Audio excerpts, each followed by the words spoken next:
Pasamos a la segunda de las comparecencias que, por parte del Grupo Parlamentario de Podemos, realiza a fin de informar sobre el proceso de adopción internacional en Andalucía. Por acuerdo se va a desarrollar en un solo turno y para ello tiene la palabra la señora consejera. Muchas gracias, señor presidente. Yo quería decirle a sus señorías que yo quiero agradecer la presencia de la secretaria general, pero también la jefa de servicio, Isabel Machado, que lleva los temas de adopción. Isabel es parte de infancia, es parte de la historia de la atención a la infancia en esta comunidad autónoma. Yo creo que ese reconocimiento, Isabel, me va a permitir, no sé si procede o no, pero seguro que procede decirlo, porque creo que finalmente es un tema muy duro trabajar en esta materia, y profesionales que toda la vida laboral y profesional la han dedicado, pudiendo estar en algún otro lugar, a estar aquí, y creo que por ahora no ha decidido irse de aquí antes de jubilarse.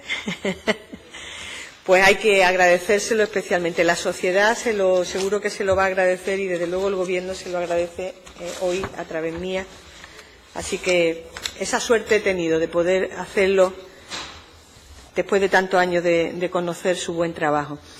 Las actuaciones desde el Gobierno en materia de adopción, como ustedes saben, se realizan en colaboración con la Administración General del Estado, a nivel central, y con terceros países en cuanto al proceso de adopción internacional. Yo quiero decirles a ustedes que nosotros en esto hemos sido muy rigurosos, aunque a veces hemos tenido la tentación de romper los acuerdos.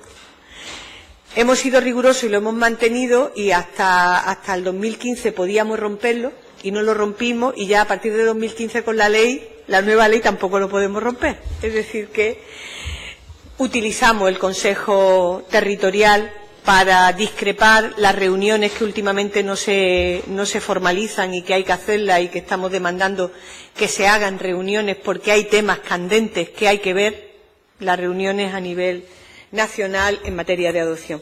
A modo de introducción, me gustaría traer a colación una cita que está inserta en el Plan de Acción de la Cumbre Mundial de la ONU a favor de la infancia, que dice así: no hay causa que merezca más alta prioridad que la protección y el desarrollo de los niños y de las niñas, de quien depende la supervivencia, la estabilidad y el progreso de todas las naciones y, de hecho, de la civilización humana. Y es que esta es la premisa fundamental sobre la que intentamos trabajar, que seguramente algunas la sostengamos, pero puedo asegurarle que esta es nuestra guía. La Convención de los Derechos del Niño y de la Niña, de la cual España se signa desde el año 90, establece como prioridad en cuanto a la infancia que toda niña y niño pueda crecer y desarrollarse en su propia familia, y si eso no fuera posible, procurarles las alternativas familiares en su entorno a través del acogimiento familiar o adopción nacional. Y solo, en último término, la adopción internacional. Es decir, que la Convención nos dice que, si es posible, el proceso de adopción se haga en los propios países, pero que, si no fuera así, entonces se contemple la adopción internacional. Por tanto, este es el enfoque que asistimos en materia de adopción, en la línea de la Convención Internacional de los Derechos de los Niños y de las Niñas. En un primer orden, les quiero hacer partícipe de la situación de Andalucía en materia de adopción internacional. En Andalucía contamos a día de hoy con casi 7.000 menores procedentes de adopción internacional. La mayoría son niñas, 4.171 niñas y 2.803 niños, cuyos países de origen han sido, en la mayoría, China, Rusia, Ucrania y Colombia, pero además con diferencia. La adopción internacional en Andalucía es relativamente reciente, sin embargo son numerosas las actuaciones y los menores que se han acogido en nuestra comunidad. A nivel cuantitativo, si bien la adopción internacional tiene su comienzo más en el 93, será en el 2004 en el año en el que se despegue la cifra de adopción en nuestra comunidad, recepcionando 811 niñas y niños procedentes de adopción internacional. En los 2 años siguientes, al 2004, las solicitudes continuaron al alza. Recordar que en el último año después hubo un bajón, y en el 2016 ha habido un repunte al respecto del año anterior, y hablamos de un repunte de un 40% de repunte. A nivel cualitativo, el perfil del solicitante el que va a cambiar y se va a ir diversificándose en nuestra comunidad, van a ser no solamente parejas con problemas de fertilidad, sino que van a ser personas solas, en especial mujeres, familias con hijos biológicos y también parejas de hecho. Decir también que se incorporan las parejas del mismo sexo, que finalmente por la ley les permite las adopciones, y aunque, claro, por eso es pareja. Otro de los elementos que ha ido variando es el perfil de idoneidad de las familias, ya que ya no solo se solicita la adopción de niñas y niños de corta edad, sino que van a empezar a adoptarse de forma más diversificada niños y niños con mayor edad, grupos de hermanas y hermanos, o menores con alguna enfermedad o discapacidad. Parece que se toma conciencia de algo que es importante, y es que las adopciones no son para resolver el problema de una familia, sino para resolver los problemas de un niño. Y que eso es un punto absolutamente determinante en qué mueve la adopción. Normalmente que se acerquen a la adopción las familias que quieren resolver el problema de los niños y las niñas que necesitan ser adoptados, y no para resolver problemas de las familias que no tienen hijos o que tienen necesidad de tenerlo. Contarles que si bien el último año se ha registrado un aumento en torno al 40% de las peticiones de adopción al respecto del año anterior, en este momento solo Filipinas o India garantizan un lazo temporal de menos de 2 años. Es decir, que los lazos temporales en adopciones en los países con los que están produciéndose esas adopciones son larguísimos. Si bien es cierto que, como excepción, las niñas y los niños con necesidades especiales tienen prioridad y los plazos son más reducidos. En torno a 1 año en Vietnam, más o menos, que también están viniendo niños vietnamitas. En relación a la procedencia y la tendencia de las niñas y niños que han sido objeto de adopción internacional en Andalucía, decirles que ha ido variando.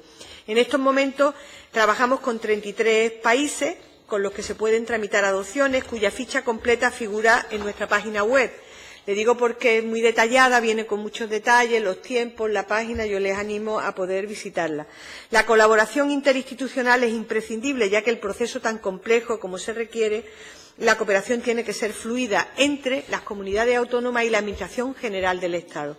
Para nosotros eso es prioritario. Es más, nosotros hemos siempre intentado no buscar elementos de confrontación en materia de adopciones internacionales, porque entendemos que cuando una embajada nos dice que no hay seguridad para una adopción, nos la dice con fiabilidad. Otra cosa es que puede haber casos en que los informes sean más o menos pertinentes en momentos determinados. En colaboración con la Administración General del Estado hemos ido concretando cómo se homogeneizan esos procedimientos y cómo se toman decisiones al respecto de terceros países. En un segundo orden, me gustaría hacerle un breve repaso de la situación legislativa en la que nos encontramos en estos momentos a nivel de Gobierno. En el ámbito internacional y en aras a garantizar el interés superior de las niñas y de los niños, la Convención de La Haya del 93, que firmó nuestro país en el 95, establece un sistema de garantía en las adopciones internacionales y un procedimiento de tramitación entre autoridades centrales. A nivel estatal, nuestro país desarrolló este procedimiento de garantía a través de la Ley 54/2007 de adopción internacional, que determina el marco jurídico y cuáles son los instrumentos internacionales para esas adopciones internacionales. Dicha norma se modificó en el 2015 por la Ley 2015 del Sistema de Protección a la Infancia y a la Adolescencia. Es decir, que hay una modificación al respecto de la nuestra que nosotros, además, seguramente modificaremos cuando la Ley de Infancia nuestra, que estamos trabajando en ella, la realicemos. A nivel autonómico, contamos con un amplio sistema normativo. La Ley 198 de Derecho de Atención al Menor, la 282/2002 que regula el acogimiento y la adopción, el Decreto del 96 sobre acreditación y entidades de colaboración y adopción internacional, que regula el procedimiento de atención y funcionamiento de estas entidades, y las llamadas organismos acreditados, que se modificó a través de la Ley de Adopción Internacional, se la modificamos. Como bien saben, el proceso de adopción es muy complejo, un proceso en el que intervienen al menos 2 países, el de origen de la niña y los niños, el de la residencia de la familia y después las comunidades autónomas, como es lógico, cada uno de ellos con legislaciones propias, con sistemas de organización y gestión particulares y con muchas complejidades, muchas veces con guerras y con situaciones de conflicto. En un tercer orden, en materia competencial, decirle que en nuestra comunidad la competencia es de tramitación a través de la Dirección General de Infancia y Familia, que es la autoridad central de tramitación, siendo el Ministerio de Sanidad, Servicios Sociales e Igualdad la autoridad central de comunicación entre los países. Es decir, que la comunicación la establece el Ministerio, sin perjuicio, como saben, de las competencias que el Ministerio pudiera concernir en materia de convenios bilaterales. Y, de hecho, ha habido convenios que se han suspendido, recuerdan con Rusia, que hubo un problema, que se paralizó, que después se volvió a reactivar. En relación a este ámbito, me gustaría hacerle alusión a la compleja situación de distribución de competencias en la que nos encontramos en este momento. En primer lugar, después de la modificación de la Ley de Adopción Internacional realizada por el Gobierno central mediante la Ley 2015, se modifica el sistema de protección a infancia y adolescencia y se ha variado el reparto competencial. Creo que esto es importante que lo conozcan sus señorías, de forma que al Estado le corresponde ahora decidir en qué países se pueden tramitar adopciones internacionales y en cuáles no. Esto es a lo que me refería anteriormente. Nosotros nunca lo hacíamos sin el consenso compartido de las comunidades, pero había algunas comunidades que se había hecho sin ese consenso. Nosotros ya le dije que hemos estado a veces en duda de romperlo, pero que nos pasó con Haití y con otros países. Al final, la ley estatal nos lo impide. ¿En qué países es necesario establecer una moratoria en la tramitación? ¿En qué países es necesario cerrar definitivamente el proceso? Si me permiten sus señorías, yo creo que este es un buen sistema, porque era una especie de descontrol de que cada uno viéramos la realidad bajo prismas diferentes, muy influenciados por las propias agencias que nos iban pasando su propia información. Y creo que este tema pues hay que consensuarlo necesariamente. Si bien es cierto que está previsto que todo este proceso se realice en colaboración con las comunidades, el mecanismo de colaboración desde que se aprobó la ley no se ha establecido. Y es verdad que esa reunión es urgente. Y de hecho nosotros lo hemos hecho saber al Ministerio, es urgente. En segundo lugar, las competencias que hasta hace poco se realizaban por las comunidades en cuanto a la acreditación de los organismos para la adopción internacional, a partir de la modificación de la ley, el Estado es el que se le atribuye, si bien precisa que el posterior desarrollo reglamentario, que aún no se ha realizado, pues tendrán las comunidades autónomas que ver. Ante este vacío, sigue ejerciendo las competencias que venía asumiendo el Gobierno en aras a garantizar el interés superior de los niños y de las niñas en materia de acreditación o desacreditación de organismos para la adopción internacional. En un cuarto orden, una vez hecho esta exposición de ámbito legislativo competencial, me gustaría comentarles las actuaciones en nuestra tierra. En Andalucía le compete estas acciones sobre todo la idoneidad y la formación de las familias adoptivas de conformidad con la asignación y seguimiento posadoptivo, mientras que será en el país de origen donde se trabaje la declaración de adaptabilidad, la preparación de las niñas, así como la asignación del menor a la familia para constituir la adopción. En concreto, le paso a esbozar el proceso de adopción, para entrar en profundizar con prisa. Así llevamos unas sesiones informativas y de preparación para la adopción.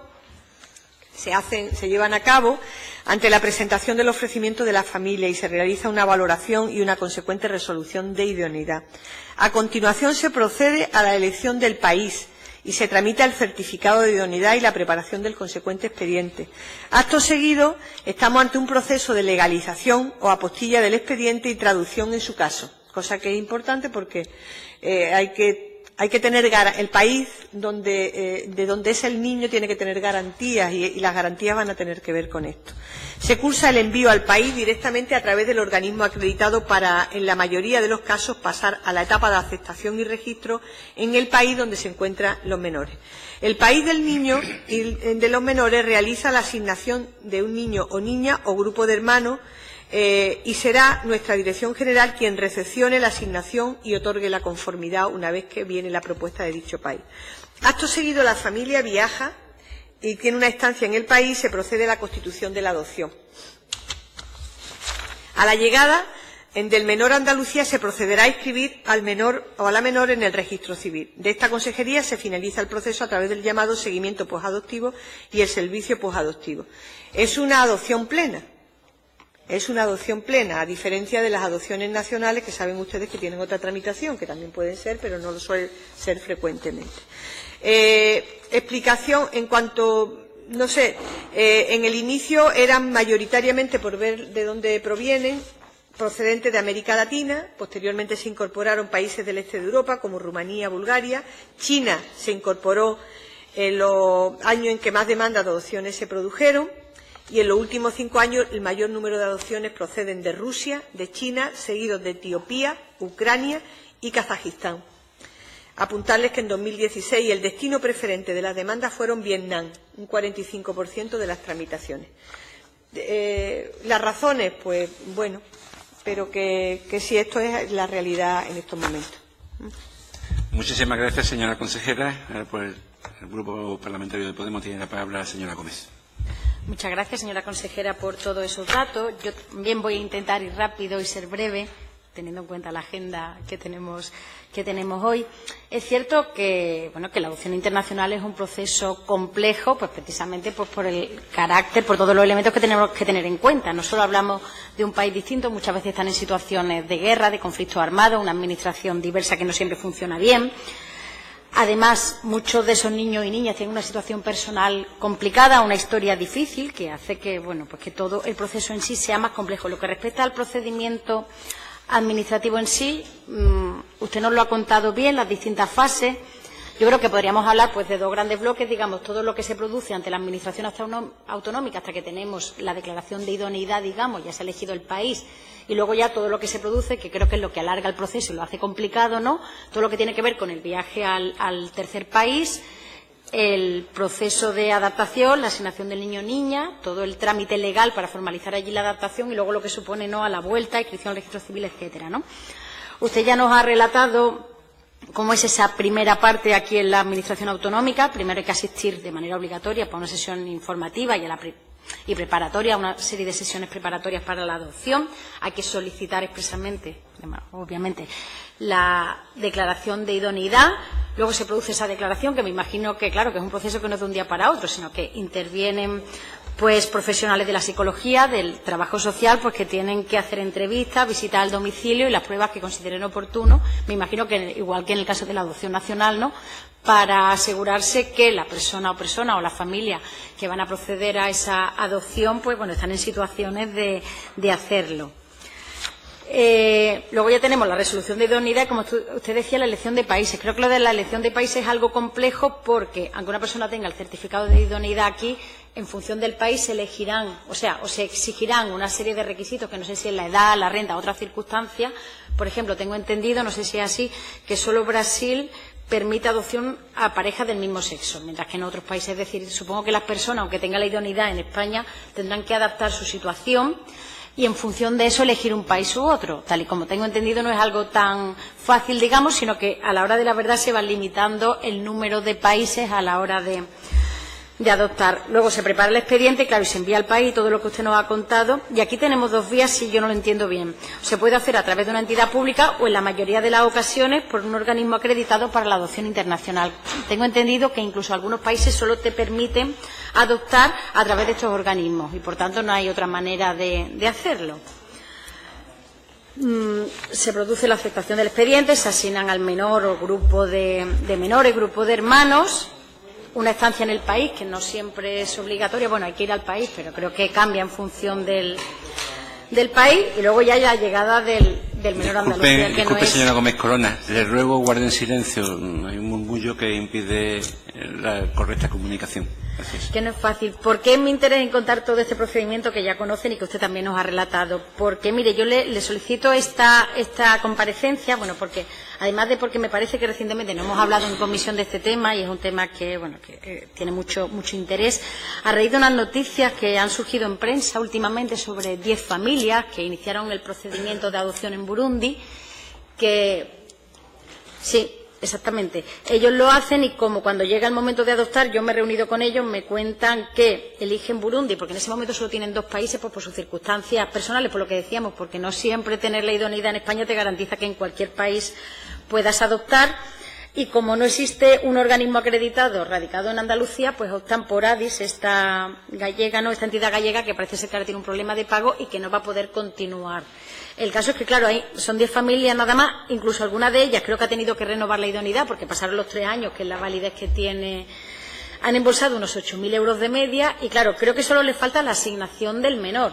Entonces, a raíz de ahí, cuando ellos me cuentan todo el proceso, entiendo que es así de complejo porque tiene que serlo para ser garantista, pero claro, no sé si se puede hacer algo o no desde la Administración andaluza para ayudarles, porque ellos lo que reclaman, el pago que quedaría lo harían, por supuesto, pero claro, parece ser que con Burundi solo trabaja ADIS, o trabajaba, que ADIS no permite la tramitación pública del expediente, o sea que Burundi no la permite, la tramitación pública del expediente, perdón, yo ya. Sí, yo. El caso es que, bueno, no sé muy bien si en este caso se podría hacer algo por parte de la Administración andaluza. No sé si se han reunido con esta familia. Es cierto que es un problema acotado, que son solo 10 familias, porque parece ser que con Burundi ya se ha cerrado, ahora mismo está cerrado el proceso de adopción y no hay más que. Vamos, o sea que el problema no se va a seguir dando. Y la verdad es que no tienen mucha solución. Y no solo el problema del desembolso económico, que no todo el mundo puede volver a hacer, sino que es que además algunas familias nos contaban que por cuestiones de edad, por ejemplo, no podían iniciar otro proceso. Y después de todo esto pasado, bueno, ya que son andaluces y que han conseguido el certificado de idoneidad aquí, pues como competía, con la administración que competía, pues bueno, me gustaría saber algo más sobre esos expedientes si es que tiene información. Muchas gracias. Muchísimas gracias, señora Gómez Corona, para el turno de réplica. Para el siguiente, para la réplica. Vale, gracias, señor presidente. Bueno, efectivamente hay distintas fórmulas de realizarlo. Yo sí quería decirle que como usted comentaba, en el proceso de adopción internacional, usted hablaba de la referencia a distintos profesionales. Hay una fase informativa grupal que es importante porque las personas interesadas participan en sesiones grupales. Depende también, después se van informando en función de cada país, de cada situación, de cuáles son la situación. Nosotros hacemos referencia a la web porque la web también permite, de alguna manera, una información más detallada. El programa de formación obligatorio y gratuito, pues también se suele hacer por parte de la Dirección General.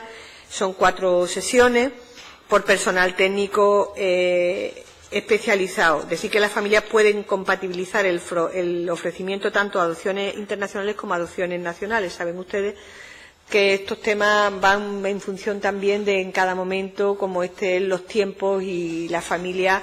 Decimos, bueno, ¿por qué están pidiendo ahora más en un país y en otro? Pues ya hemos dicho al principio que tardaban menos. Pues evidentemente eso es uno de los elementos para una decisión en un momento determinado.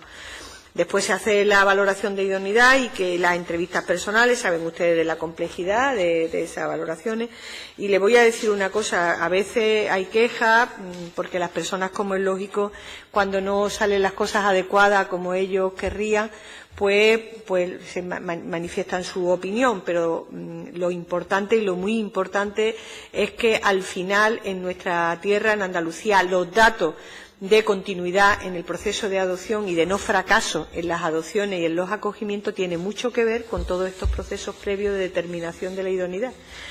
Eso que dice, bueno, pero así no ocurre cuando espontáneamente un niño nace en una familia, pues es verdad, pero cuando tú puedes contemplar todos esos otros supuestos para evitar que niños que ya vienen apaleados por la vida, de manera que vienen, no vuelvan a fracasar en una experiencia de convivencia familiar, es importantísimo, porque el dolor y el sufrimiento es horroroso, mucho más en las adopciones internacionales, donde la mayoría de los casos no son de retorno, aunque nosotros siempre ampararíamos al menor en una situación en que los controles y las comisiones posadopción no nos dieran resultados adecuados, pero cuanto menos fracaso, mejor. Nosotros canalizamos la demanda a la Junta de Galicia y informamos y asesoramos a la familia porque son personas de aquí, ¿no? Es decir, que son personas que están en Andalucía, que aunque hayan formulado a través de Galicia, de otra comunidad autónoma, esta petición de adopción y allí se haya producido este problema con la entidad que gestionaba, pues nosotros le vamos a asesorar y vamos a trabajar con ello y en caso de que pudiéramos hacer alguna intervención, pues no le quepa ninguna duda que la haríamos porque nos resulta fácil ponernos en su papel, aunque no, por mucho que nos pongamos en su sitio, no es lo mismo que lo que ellos pueden estar ahora mismo sufriendo por esta situación, pero sí decirle que esta situación que se produce en Burundi, que es una situación especial, son 10 familias que solicitaron esa autorización para tramitar expediente en Burundi, lo hacen a través de ADI Galicia, que es una entidad acreditada en Galicia, conforme a un acuerdo de cooperación interautonómica. Al no existir en Andalucía agencia para este país, pues la Dirección General de Infancia y Familia autoriza dicha tramitación, es decir, que nosotros sí tenemos que ver, porque ellas, si hubiéramos tenido aquí la agencia, no lo hubieran tramitado aquí, es decir, que era mejor para ellas. Esta entidad que nosotros desconocíamos se encontraba en una situación económica muy precaria para poder culminar los expedientes y la Junta autorizó una ampliación de la tarifa vigente. Y es la Junta quien tiene que acreditar a esta entidad que carece de competencia para ejercer actuaciones de control respecto a su funcionamiento. Cuando la Dirección General nuestra conoce esta situación de ADI Galicia, las consecuencias de la tramitación y cómo eso ha incidido en la familia, se ha solicitado información a todos los organismos implicados y se han mantenido entrevistas también con la familia. Las familias afectadas han planteado la posibilidad de que las autoridades centrales de este país, junto con el Ministerio de Sanidad, puedan solicitar a la Autoridad Central de Burundi, que creo que eso es importante, que la finalización de su expediente de adopción internacional se hagan a través de la entidad pública, sin la intermediación. Caso que en este país no era frecuente, porque en este país se trabaja a través de agencias, pero que hemos solicitado, dado la situación, nosotros hemos solicitado para que nuestro país se conecte con Burundi y nos autoricen a intervenir. Esta propuesta se ha trasladado al Ministerio para su estudio y valoración y ha efectuado una consulta al Ministerio de Asuntos Exteriores y de Cooperación, solicitando la colaboración de la Embajada de España en Tanzania. Las familias están informadas, pero vamos, usted puede, como es lógico, si se han dirigido a usted, como es lógico, actualizarles esa información. Lo que sí es cierto es que si no tenemos la autorización correspondiente no lo podremos hacer, porque es preceptiva, porque ellos suelen trabajar, como usted bien ha dicho, a través de agencias, pero que nosotros no tenemos ningún problema. Es más, desearíamos poder intervenir para resolver el problema de estas familias que se han quedado pues expectantes ante la situación. Gracias. Muchísimas gracias, señora.